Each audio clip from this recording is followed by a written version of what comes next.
देखो, एक ऑनेस्ट सवाल पूछता हूँ कि एग्ज़ाम हॉल में जब आपको लगता है कि तीनों स्टेटमेंट सही हैं, तो आपका दिमाग क्या करता है? दिमाग यही बोलता है कि इतना इजी थोड़ी देगा यूपीएससी, एक तो गलत हो सकता है इनमें से। और बस यहीं पे आप खुद अपना नुकसान कर देते हो। ठीक है, इस ट्रैप का नाम है ओवर फिल्टरिंग ट्रैप। यूपीएससी यहाँ पे कोई ट्रिक लगाता ही नहीं है, हम खुद ही लगा लेते हैं। ठीक है, चलो इसको कामली ब्रेक डाउन करते हैं। सबसे पहले हम स्टेटमेंट 2 पढ़ेंगे। ओके,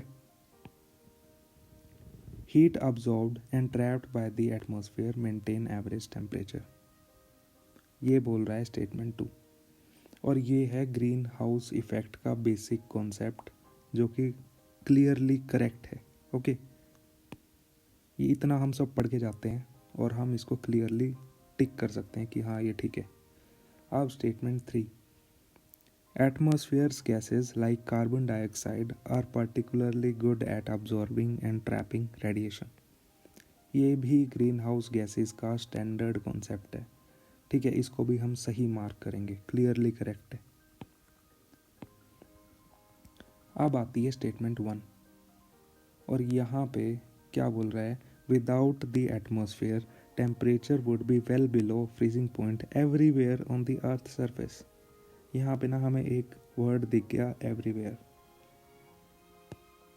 ठीक है, ये एब्सोल्यूट वर्ड है। और यहाँ पे हमारा दूसरा ट्रैप भी एक काम आता है, कौन सा, यूनिवर्सल क्वांटिफायर ट्रैप, जिसमें हम एब्सोल्यूट वर्ड को ढूंढ के उसको फिर एक्सेप्शन ढूंढते हैं उसकी। ठीक है, अब ऐसे ट्रैप में हम क्या करेंगे, चलो इसमें पहले वाला ट्रैप ही लगाते हैं, यूनिवर्सल क्वांटिफायर ट्रैप। हमें एक वर्ड मिल गया, ठीक है, जिसमें एवरीवेयर लिखा है एंड ये एब्सोल्यूट वर्ड है। ठीक है, एब्सोल्यूट वर्ड मिलने के बाद हम उसमें ढूंढते हैं एक्सेप्शन। ठीक है, अब इसकी एक्सेप्शन क्या हो सकती है कि भैया एटमॉस्फेयर क्या करता है, हीट ट्रैप करता है।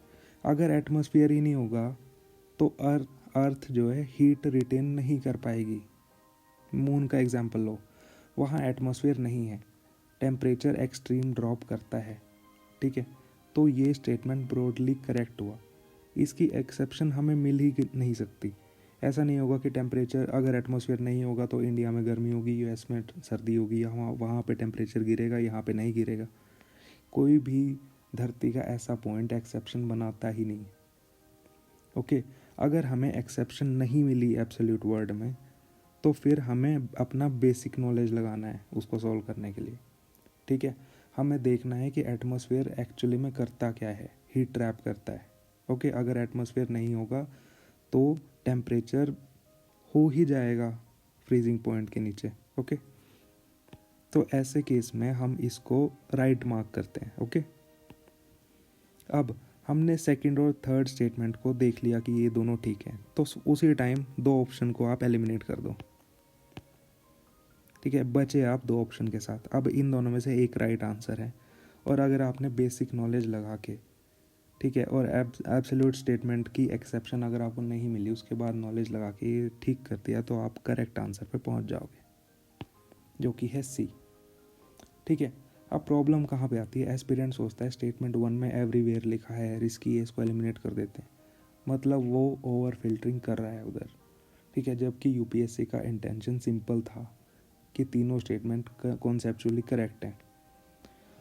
ठीक है, आपने खुद पे डाउट नहीं करना है, अपने नॉलेज पे भरोसा रखना है। ओके, और फ्यूचर में भी यूपीएससी ये ट्रैप यूज़ करेगा, जहाँ पे सारे ऑप्शन करेक्ट होंगे पर आपको उन पर ट्रस्ट नहीं होगा।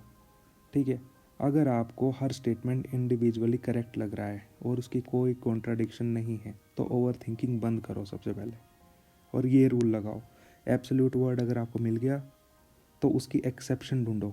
अगर एक्सेप्शन नहीं मिली तो उधर अपना बेसिक नॉलेज लगाओ। ठीक है, बेसिक नॉलेज से अगर वो सॉल्व हो रहा है मतलब वो राइट है। तो ये थी इसकी रीजनिंग, और ये आपको समझ आ चुकी है।